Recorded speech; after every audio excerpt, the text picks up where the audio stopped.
হজরত আলী ইবনে আবু তালিব রাদিয়াল্লাহু আনহু এবং তাঁর হারানো বর্ম। ইসলামের চতুর্থ খলিফা হিসেবে দায়িত্ব পালনকালে একবার হজরত আলী ইবনে আবু তালিব রাদিয়াল্লাহু আনহু এর একটি দামি যুদ্ধবর্ম হারিয়ে যায়। কিছুদিন পর তিনি কুফার বাজারে এক ব্যক্তির কাছে সেই বর্মটি দেখতে পেলেন। তিনি চাইলে ক্ষমতার জোরে বর্মটি নিয়ে নিতে পারতেন, কিন্তু তিনি তা না করে সাধারণ মানুষের মতো কাজীর, বিচারক, আদালতে মামলা করলেন। কাজীর নাম ছিল সুরাই।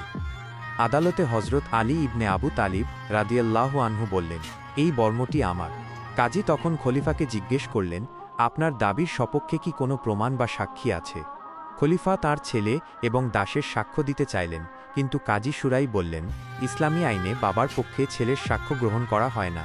পর্যাপ্ত প্রমাণ না থাকায় বিচারক খলিফার বিপক্ষে এবং ওই সাধারণ ব্যক্তির পক্ষে রায় দিলেন। হজরত আলী ইবনে আবু তালিব রাদিয়াল্লাহু আনহু হাসিমুখে বিচারকের এই রায় মেনে নিলেন। ওই ব্যক্তিটি খলিফার এই ন্যায়বিচার দেখে স্তম্ভিত হয়ে গেল। সে ভাবল, একজন খলিফা হয়েও তিনি নিজের বিরুদ্ধে বিচারকের রায় মেনে নিচ্ছেন। সে তখন চিৎকার করে বলে উঠল, আল্লাহর কসম, এটি সত্যের ধর্ম। হে আমিরুল মুমিনিন, এই বর্মটি আপনারই ছিল।